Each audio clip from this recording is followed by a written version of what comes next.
Hello, everyone. My name is Daniel James II, the host of the Culture Connect, the podcast for the South Carolina Commission for Minority Affairs. You might ask, how did this podcast get started? Well, with a challenge from our executive director, Dr. Dolores DaCosta, we wanted to highlight the great minority voices across the state of South Carolina. You're going to hear from businessmen and women, farmers, HBCU presidents, and diverse voices across South Carolina that are doing the work every day to make our state more equitable and better for all citizens. Be sure that you subscribe and so that you don't miss the notifications for the next episode of the Culture Connect on all digital platforms. Let's tune into the episode. And I'm pleased to welcome the president and founder of the South Carolina Hispanic Chamber of Commerce, none other than Miss Evelyn Lugo. Say hello to the people, Miss Lugo. Hello, hello, hello. Hi, James. Thank you so much. Thank you so much for having me. This is an honor and a privilege to be here today. Thank you for all you do at the commission, and thank you for your kindness to me. And thank you to your audience. I am delighted. It is our pleasure. It's, as they say at Chick-fil-A, it's our pleasure to have you. We thank you for your relationship to the commission and all that you do as well in supporting our work and connecting us to minority communities, especially the Hispanic community, which we will talk about throughout the episode. And you being this great businesswoman, entrepreneur, and founder, leader. But I want to start off. I know that you've lived in South Carolina for a long time. But I know a little bit about your story. You're originally from Puerto Rico, and then you have a life outside of being president and founder of the Chamber of Commerce. You have a family, etc. How would you describe yourself? Maybe introduce yourself to the people for the very few people that don't know who Miss Evelyn Lugo is. Maybe you could tell us a little bit about yourself. Thank you for your kind words. I was born and raised in Puerto Rico, as you said, and uh, getting, growing there and having access to so many things in Puerto Rico, especially when I was already, grown up, an adult in Puerto Rico, gave me this idea that I could, be moving to the United States. Well, lo and behold, while I was kind of growing up, my father would take us through the island, and I would say that I was always like really close to him, and we would see the convoys for the National Guard. And one day I remember telling him, "One day I'm going to join the army," and he said, "No, you don't." Uh, you know, um, Being a little girl and growing up in Puerto Rico, he didn't really realize, when you have something in your mind, that's something that you want to do.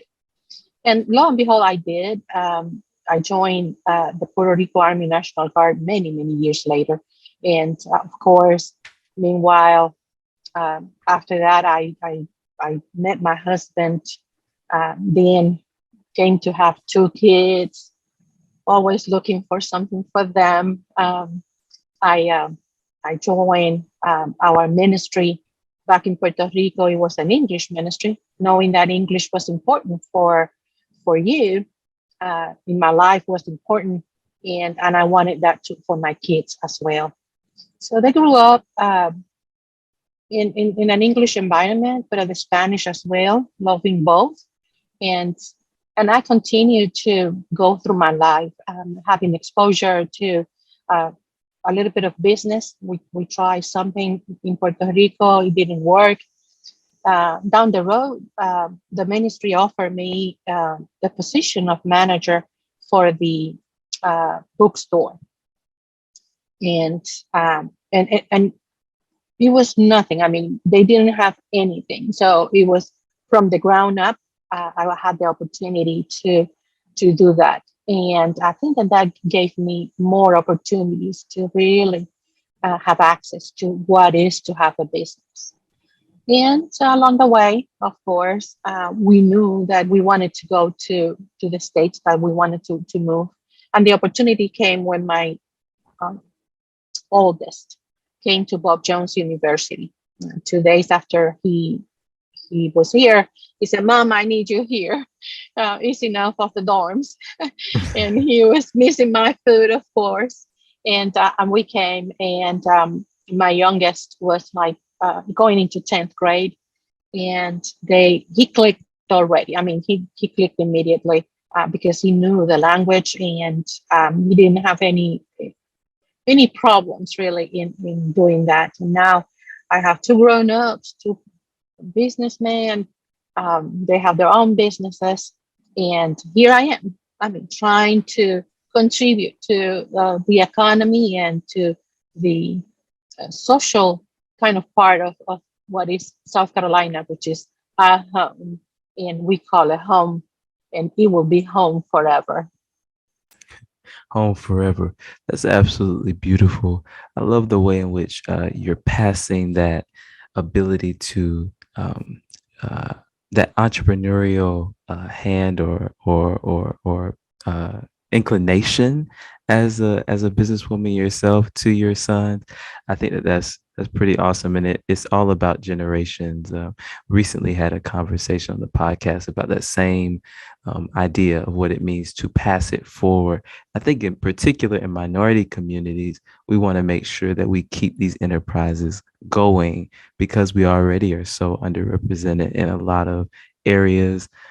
You talked a little bit about your business, your entrepreneurship sort of beginnings, and I know you have a business that's focused on pastries, and we're going to get to talk about that a little bit because that is one. When I read that, I was like, yeah, I have to definitely ask her about these quesitos, I think it's called. Yes. Okay. Yes, you said it just Yes. right. Did I say it just right? Okay. So I'm going to have to ask you about that in a little bit, but I want to talk to you about the beginnings of the chamber. From my understanding, you did not just come here with the intention of starting a chamber in South Carolina.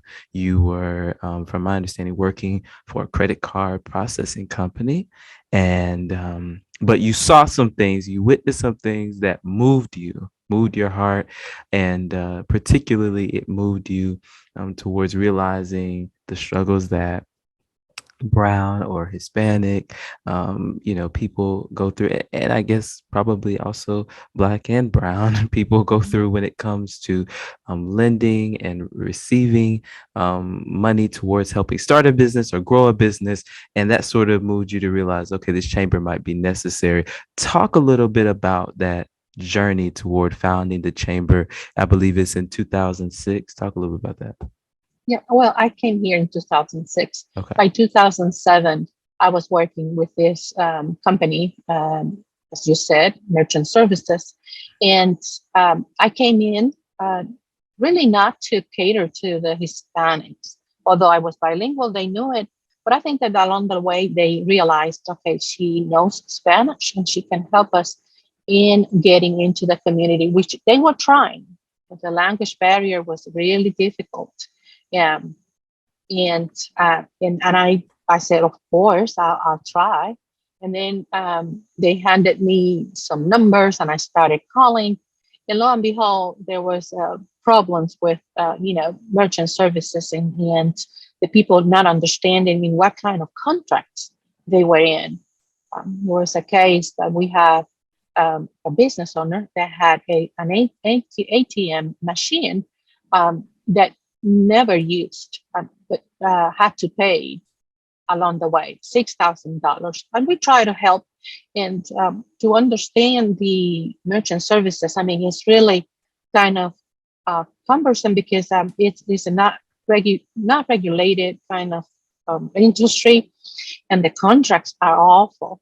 So we tried and tried, and I just talked to my boss, and I said, listen, can I just, before I continue to call these customers, can I have a little bit of research and see if I can find a chamber that I can probably have a number if they have problems, so they can, uh, call them.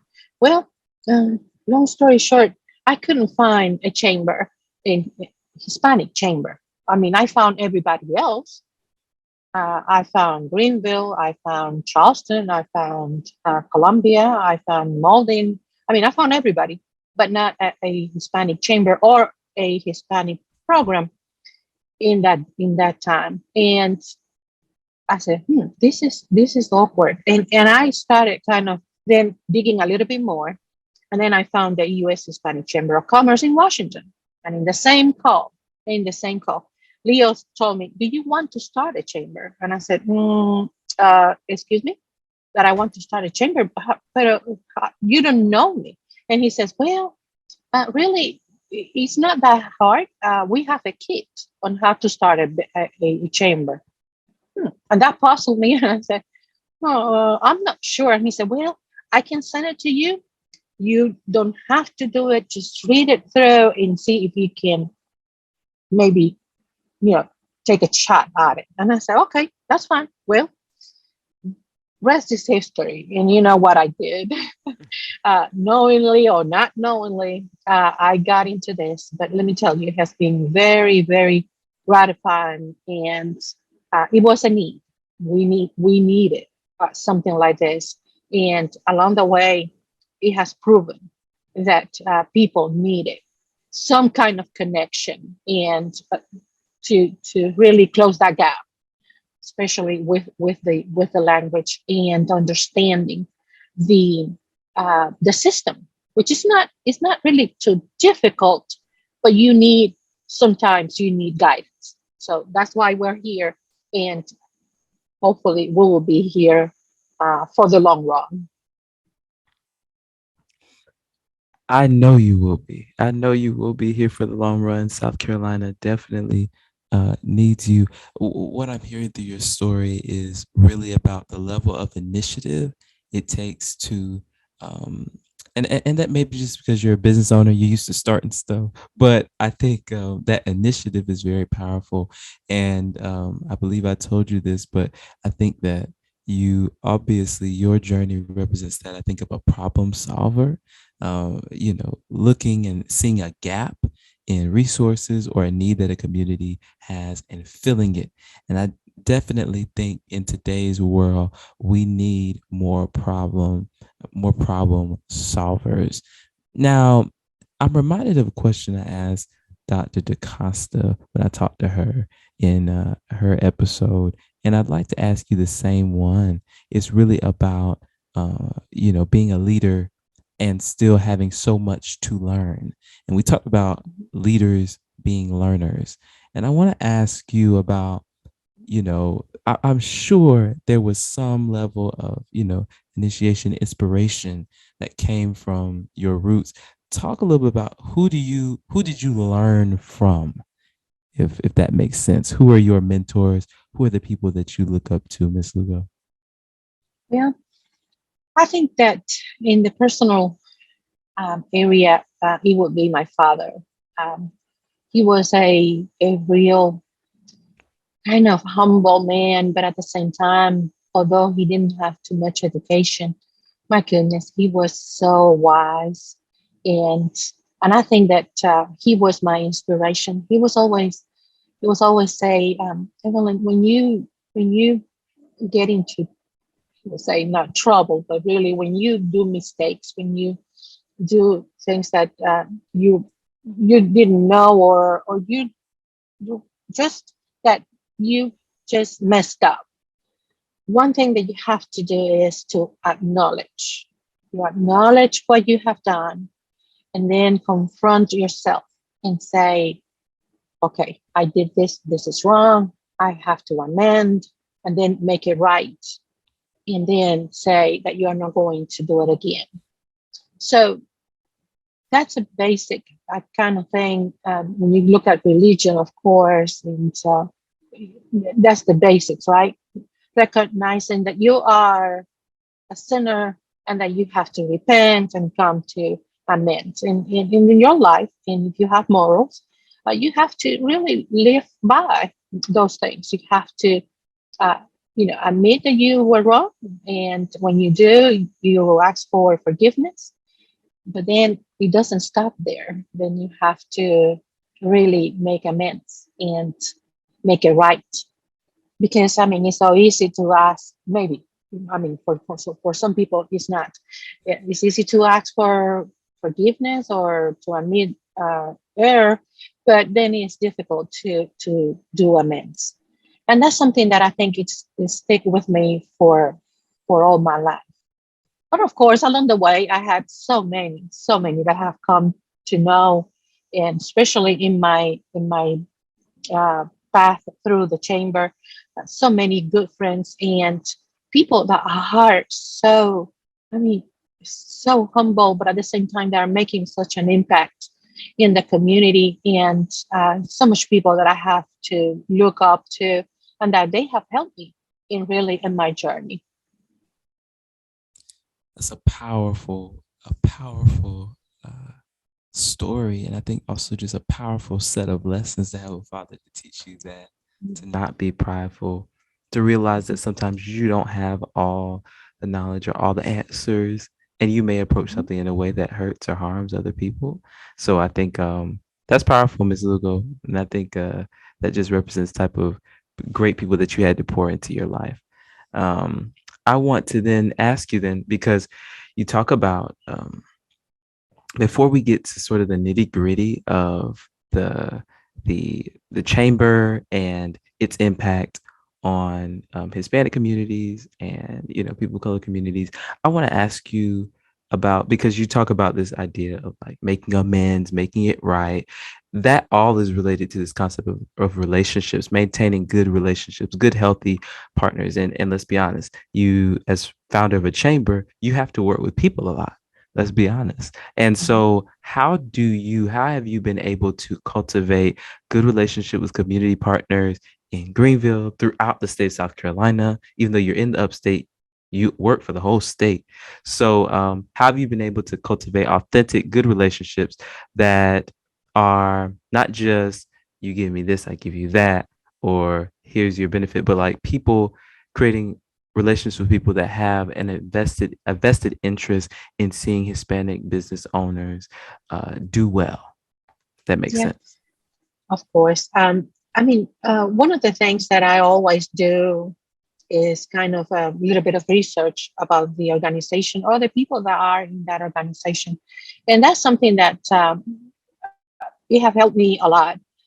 I have the opportunity to build relationships throughout the state, no matter what. I mean, no matter the area.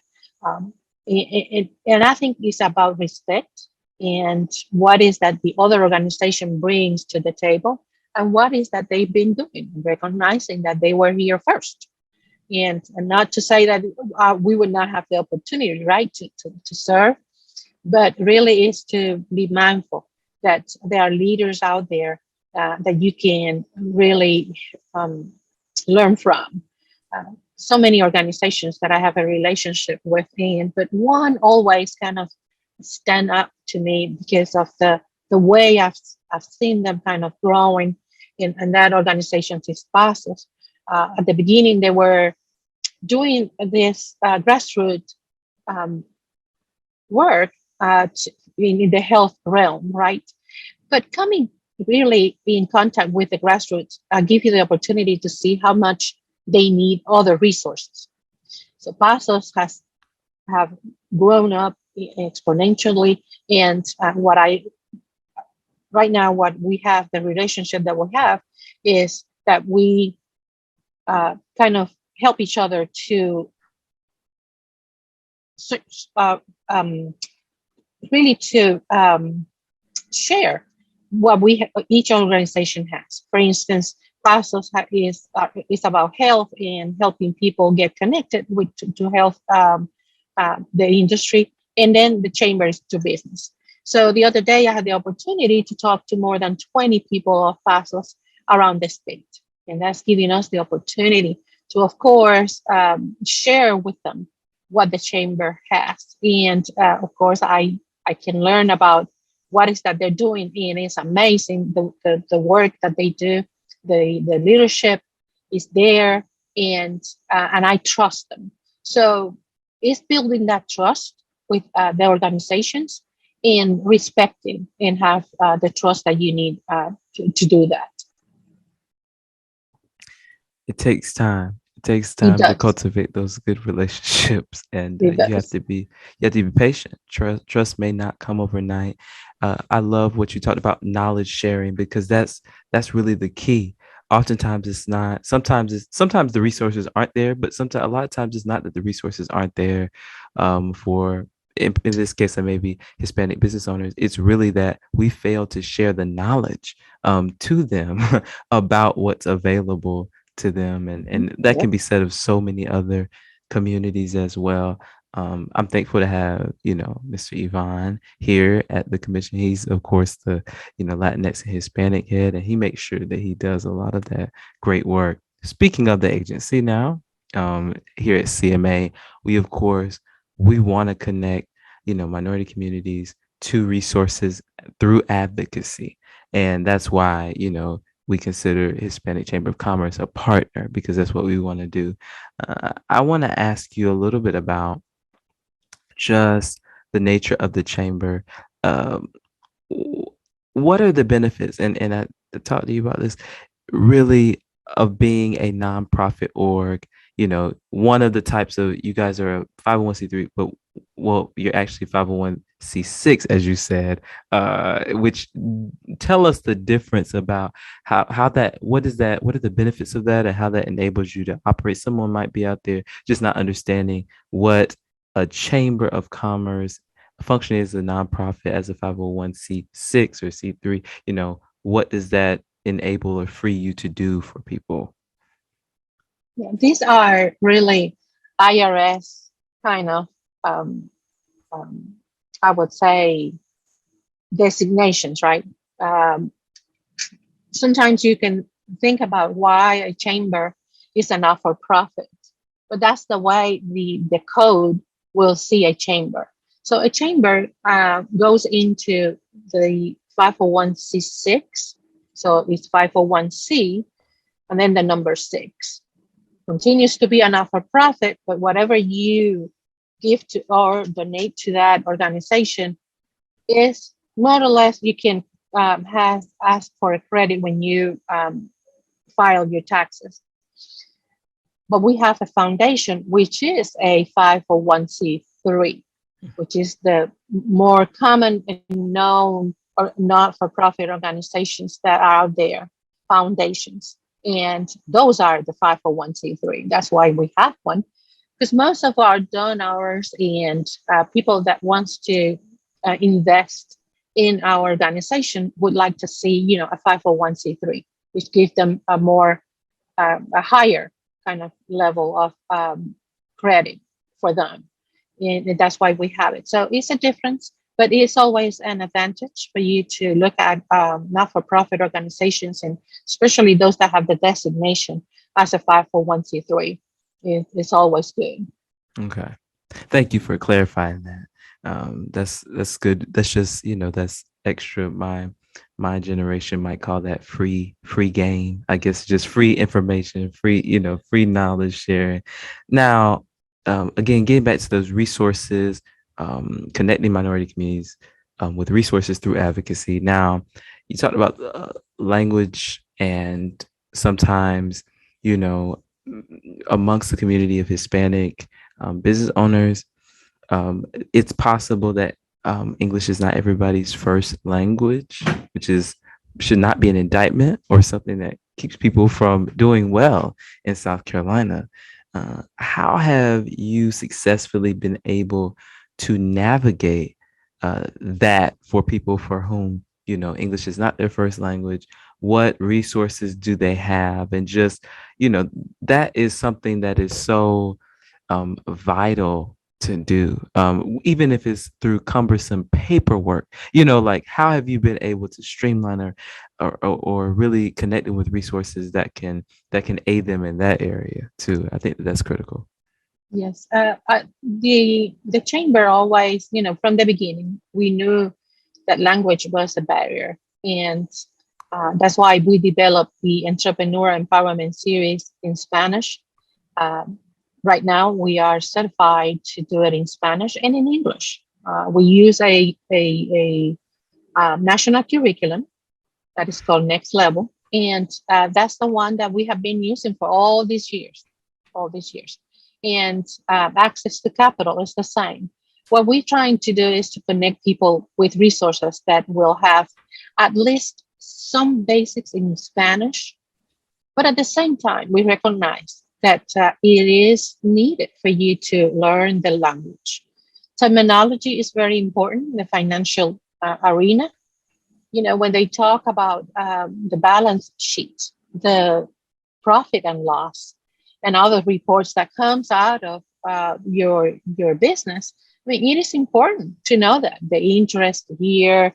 I mean, so many terminologies that we need to learn. And when we do the entrepreneur empowerment series, although we're doing it in Spanish, the facilitators they do interact with the terminology in English. Because at the end of the day, you're going to the bank, you're going to the LLR, or you're going to DHEC, which is the Department of Health, and you might find some documents in Spanish because they've been trying, but not everything, and you need to really get the knowledge. But we are, really kind of filling that gap of language. And some will say that there's not a gap in language, or that that's not true.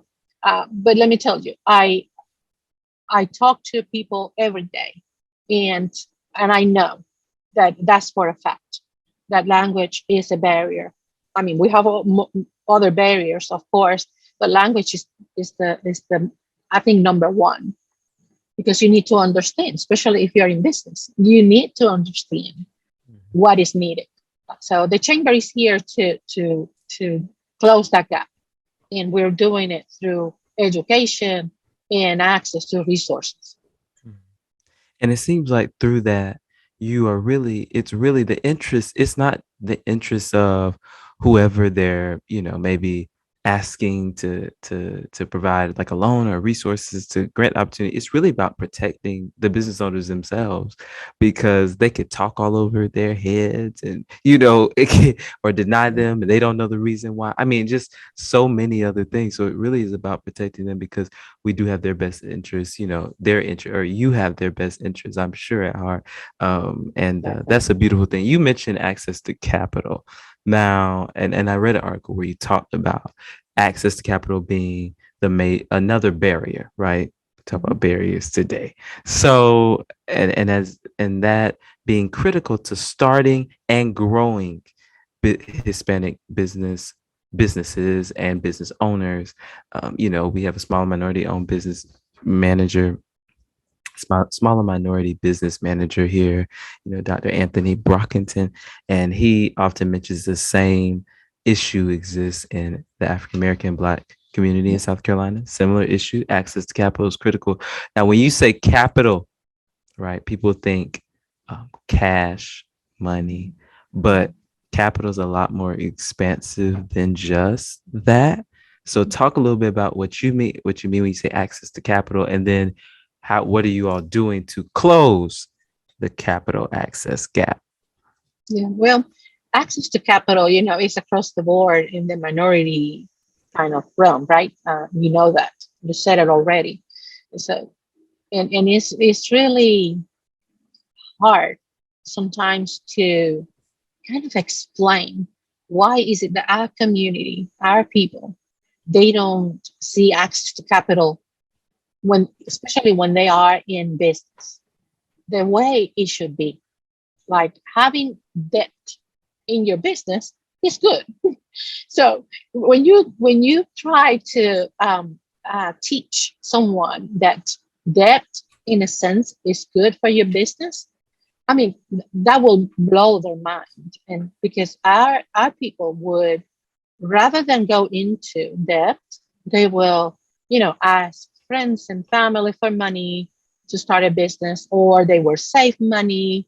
And if they don't have it, they will wait forever before just thinking about having a loan. So it is a little bit different in our community, the access to capital in the sense of that sense, because of the way we see access to capital. And of course, wealth is another way of looking at our community because they don't see that building. Why build up my wealth? What is that? So it's about education and it's about learning what wealth is and why is it that I need that for the future because we live in the present, but we don't think about the future. So more than anything in our community is about um, education. What does it mean to have access to capital? Why do I need to be in debt in my business?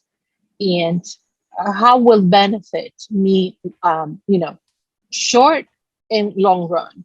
So that's an area that our facilitator, he's a CPA, that he will go in a little bit in depth when we do the entrepreneur empowerment series, because that's a hard pill to swallow, and it's not easy. So here we need more education, more access to what is this and how it will impact my personal life and my business life as well. It's very good.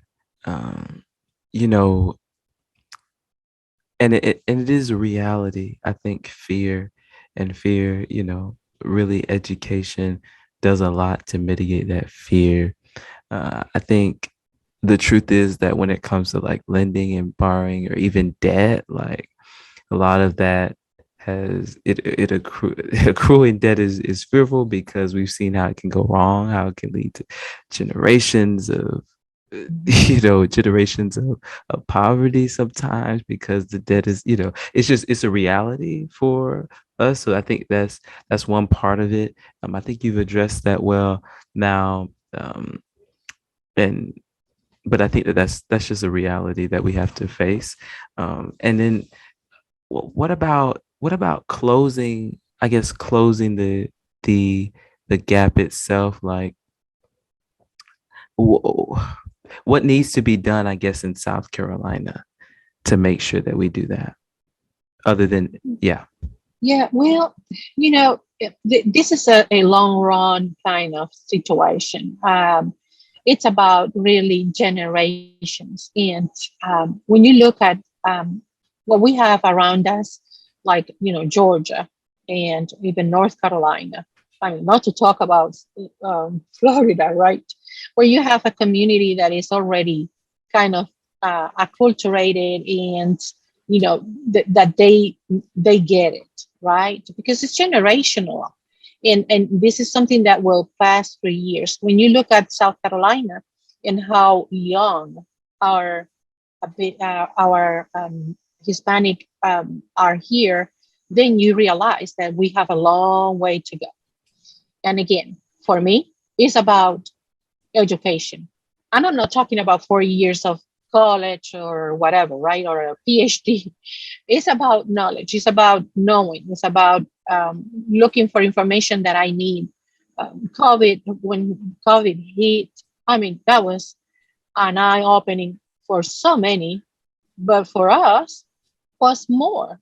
And it was like, wow, this really put us on a bad position where we didn't expect it. And here we are in the middle of a pandemic that we don't know where to go. We don't know resources. So it's about education. It's about connecting. What is out there for me that I can tap in and do better? And it's going to take a long way.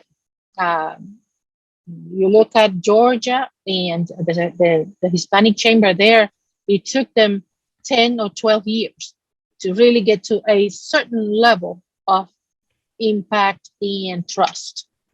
And they were Hispanics. And the same with North Carolina. When you look at the market there, it's good, but at the same time, it took them a long time to get where they are. Florida, well, Florida is another kind of case, right? But you still see these communities, trying to engage, trying to understand the system, and that's what it is. So we need to learn. We need to look outside South Carolina. I think sometimes we're too focused in us, and we need to look outside, because when we travel to Georgia or North Carolina, even Tennessee, I mean, Tennessee, small kind of places. There's some small places where you have Hispanic Chamber right there, and is doing great, and is engaging people. So, I mean, we have a lot to learn, and a lot to do, definitely. Thank you so much. Generations, I think it's only, I think it's across generations that we're going to see a lot of these barriers be broken. And that's just the reality. And I think waiting and being patient, again, tied it all together. I think that that's the reality of what we'll have to do. Now, we're about to close up and wrap up our time, but I can't let you go without asking you about your personal business, this palms and pastries. Of course, this will air during Hispanic Heritage Month. So, yeah, give us some background on the business, these quesitos. What is this? What type of pastries are these? And then just give us a taste of the culture, tell us a little bit about it. See, quesitos are part of our upgrowing, right? I think that when I was born knowing about quesitos. That's how old they are. I'm not going to tell you my age, but they are old. And I mean, that's something that we eat in the morning with coffee, maybe mid morning with coffee. Maybe it will be our dessert after lunch. Again, at 3 o'clock, it can be another break with coffee. And at night, it will be another kind of snack. It's just puff pastry with cream cheese with sugar. I mean, and baked. And then when it's baked, you put honey glaze on top, and it's sugar over sugar over sugar. So I think that I'm going to put a disclaimer in my business that if you are diabetic, this is on your own risk. And because I don't think that I will have a calorie for that one, because it's sugar over sugar. I think that's why we love it so much. I mean, it tastes so good, so good. And I learned how to do them. And there are other pastries that I do, like guava pastries and peach pillows and stars. Those are kind of different things that I learned back in Puerto Rico when I took the course. But quesitos are the star of my business. And I have shipped them throughout the state. I mean, throughout the nation. I'm sorry. And you would think, why is it that they can't find those quesitos, where they live or something? But no, they can't. Sometimes they do. But I have to be honest with you. That's an art. And you have to know how to make those quesitos taste like you are in Puerto Rico. And that's my specialty. That's what I do. We cook other things, and we love food. We love our culture. I think that you know our food is just different, and I know that our audience is just used to Mexican food, and because that's what it is. I mean, uh, that's what we have, right? But I mean, it is so good to really try other cultures and their real food, because even in the Mexican um, uh, food, you don't have the same as if you are in Mexico, right? It's not the same. So for Puerto Rico, it's the same. You will not have the same arroz con pollo, which is rice with chicken, if I do. Mhm. So, that's the way it is. And I love doing my business. So thank you for asking. I love to hear it.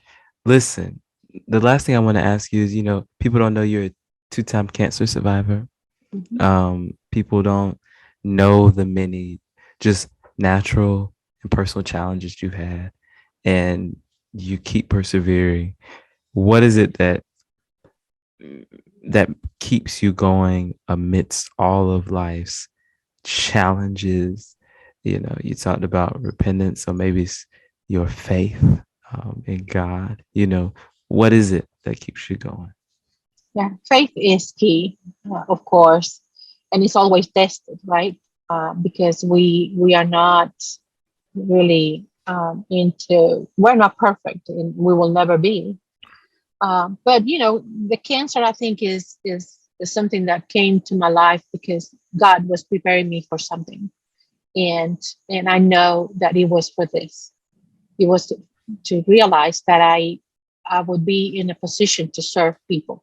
So cancer for me is personal.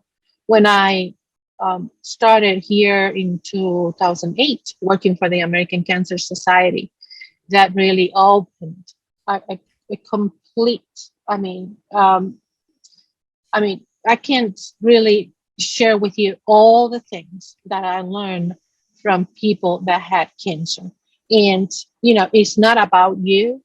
I always say that it's not about you, it's about others. And that's what I think he wanted me to learn, that it was not about my cancer, it is about others and how I see myself helping them to navigate that. For me, it was not easy. So I had to learn that before trying to serve someone in that area. Every story is not the same. Every cancer is not the same. So you can't say, I understand what you're going through, because that is not true. Every experience is different, and you have to respect the other person. So that's something that, I think I learned through all those 10 years that I worked for the American Cancer Society. And God put that in my life to really understand the burden and the need that others have. And it continues to be the same. I am never disconnected. People will call me asking for services. So yeah, it's something that came to my life, and I don't regret it. I don't ask God why me, because I know why it was me. He had a purpose for me. That's right. Mhm. Your suffering opened the door that you might be able to serve. Yeah. Suffering, true suffering servant. I love that so much. Miss Lugo, thank you so much for joining us today. I know that our audience is going to really enjoy this. And, I appreciate it. Listen, how can we stay in contact with you?